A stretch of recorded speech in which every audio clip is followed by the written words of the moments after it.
Kung bago ka pa lang sa aking YouTube channel, please subscribe at i-hit ang notification bell para updated ka sa aking bagong videos.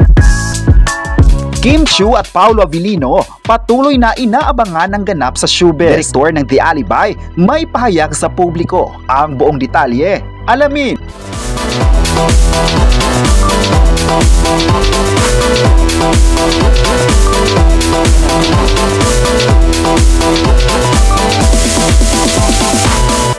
Ngayong araw ay mas dumami pa nga ang mga taong gustong mapapanood na ang latest serye ng Kim Pao na The Alibi.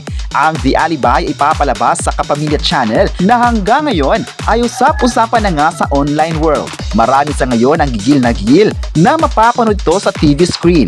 At sa pagpapatuloy ng taping ng The Alibi sa Cebu ay naging obedient na nga ang mga fans sa pagbisita sa location. Masaya ang direktor sa ipinakitang asal ng mga fans dahil hindi na tulad dati na hindi makontrol ng tao dahil marami sa mga fans ang gustong makuha ang mga footage ng mga eksena at ipinost pa online. Kaya noong panahon na yon ay inalmahan ng direktor na huwag sanang gawin ng mga ito dahil gusto nilang magiging kaabang-abang ang buong kwento. Ngayong linggo nga ay bigyang maaliwalas na sa mata ng mga tao ang taping dahil natuto na sila sa unang pagpunta nito. Marami nga nagsabing mahal nila ang Kim Pao kaya ganun na lang ang pagsunod sa mga rules na ibinigay ng production team. May nagsabi naman na maganda din naman ang may mga limitasyon sa mga fans para mas makakagawa pa ng buong team ang mga magagandang eksena para sa kwento.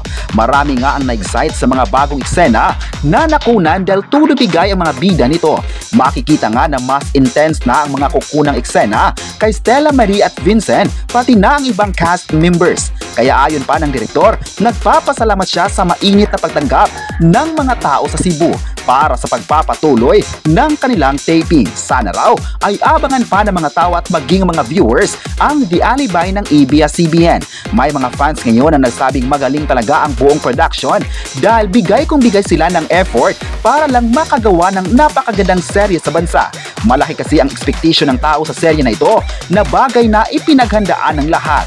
Hindi lang sa mga artista, kundi pati na ang buong production ang excited na sa nasabing serye. Aminado naman ang lahat na marami pang mga series na abangan sa Kapamilya Network pero nakatuon ang atensyon ng tao sa Kim Pao serye at pinag-usapan sa social media. Kahit hindi pa nga nagsimula ang isang serye na ito, ngunit ang pagmamahal ng tao ay hindi na masusuka. Kayo, ano ang masabi nyo na nagpapasalamat ang direktor ng The Alibi? I-comment na kung excited ba kayo rito at huwag kalimutang i-subscribe ang ating YouTube channel.